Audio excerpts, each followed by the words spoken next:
Bonsoir, c'est la sœur Mélanie en direct de Creil.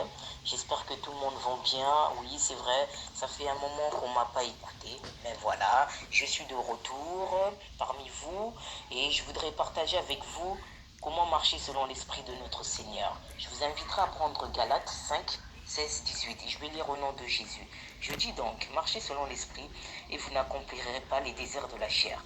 Car la chair a des désirs contraires à ceux de l'esprit et l'esprit en a de contraires à ceux de la chair.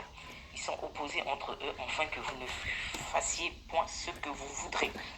Voilà, bien aimés, là ça nous montre bien que oui, si nous marchons avec l'esprit de notre Seigneur, nous n'allons pas accomplir les désirs de la chair. Parce que les désirs de la chair, actuellement, vous savez, dans la vie courante, il y a beaucoup de problèmes.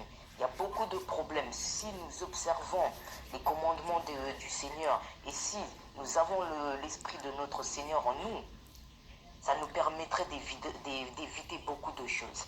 Beaucoup de choses, c'est comme beaucoup de problèmes, beaucoup de soucis et beaucoup de marches qui ne sont pas de Dieu. Je parle de l'adultère, l'immoralité sexuelle, l'impureté, la débauche, l'idolâtrie, la magie, la haine, les querelles entre amis ou entre familles, les jalousies inutiles, la rivalité, les divisions, les sectes et les meurtres.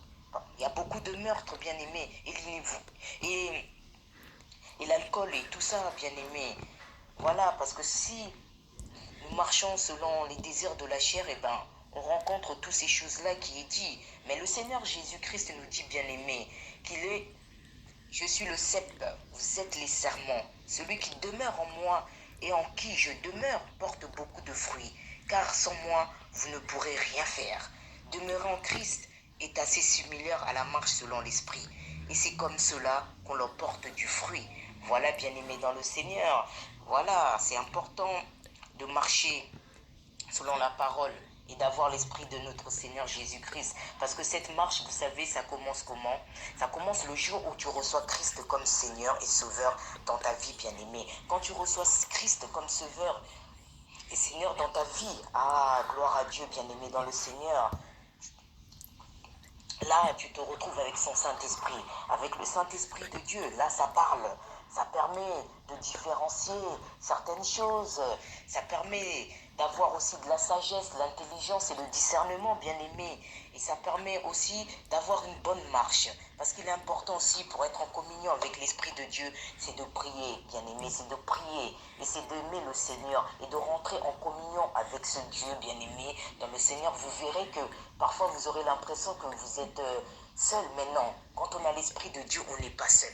Parce que nous savons que le Seigneur, son Esprit habite en nous.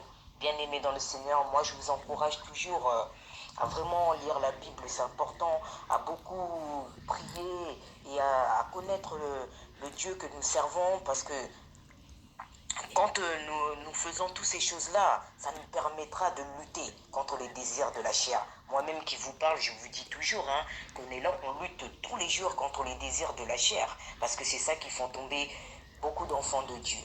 Voilà, bien-aimés dans le Seigneur, voilà ce que je voulais partager avec vous un petit peu. Bon, prenez des notes et tout, mettez-vous dans la tête pour avoir l'Esprit de Dieu, il faut marcher selon l'image de Jésus-Christ et être né de nouveau. Voilà, c'était la sœur Mélanie en direct de Creil, bien aimé. Que le Seigneur vous bénisse.